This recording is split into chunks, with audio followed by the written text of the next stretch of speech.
Are you better off with a hardtail mountain bike or full suspension? That's a question that's been asked since the very early days of the sport, and while it's pretty much settled in the worlds of enduro and downhill, in cross-country racing the question burns as bright as ever. Hi, I'm John from Merida, and in this video I'm going to run through the pros and cons of a cross-country hardtail like this Big 9 XT versus a full suspension cross-country bike like this 96 RC XT. As you'd expect, they both share a lot in common. These two particular bikes have lightweight frames made from carbon fibre. They both run 29-inch wheels with lightly treaded and fast-rolling tyres.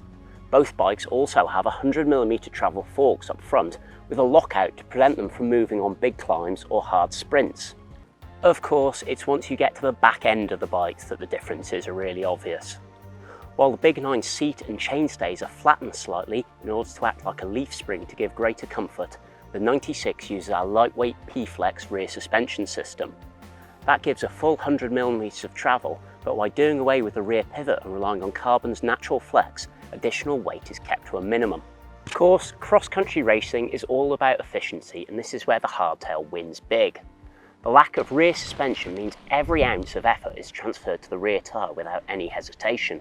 Not having any pivots or a rear shock also means the hardtail is lighter, which can make a real difference to how much effort it takes to accelerate and climb on it.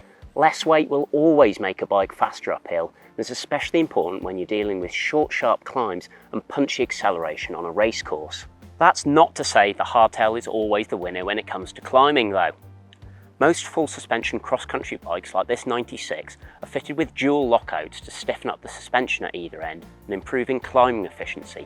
Basically turn them into a hardtail or even a full rigid when you want to. Though it's inevitably heavier, having rear suspension is often a big advantage on rough technical climbs, where the increased traction will prevent the rear wheel slipping. That in turn will allow more of your energy to be turned into forward motion rather than wasted as wheel spin. Of course, the biggest advantage of rear suspension is that it allows you to descend faster and push harder on rough and rocky descents, sailing through where you'd be worried about damaging tyres or losing control on a hardtail.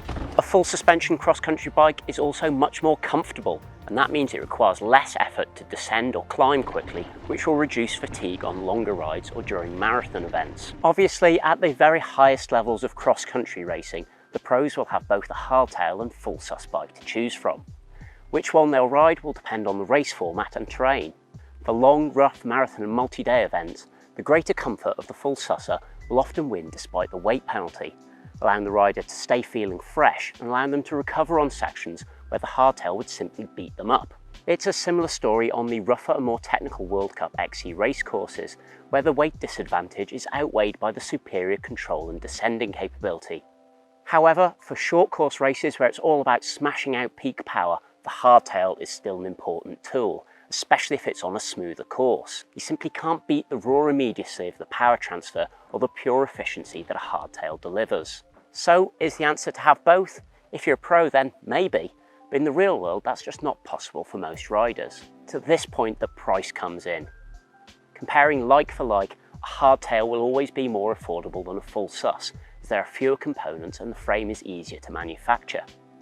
Not having a rear shock or pivots means there's less maintenance too, which also often makes them cheaper to run in the long term. To sum up, you should choose a hardtail cross-country bike if you want the lightest, most efficient bike possible and comfort is less of an issue. Your descents and climbs are generally smoother, you're on a tighter budget and want fewer maintenance costs. You might be best suited to a full suspension cross-country bike if you want a more comfortable bike for longer rides that's also more adept downhill. The climbs and descents you're riding are rougher or more technical. Budget is less of an issue for you.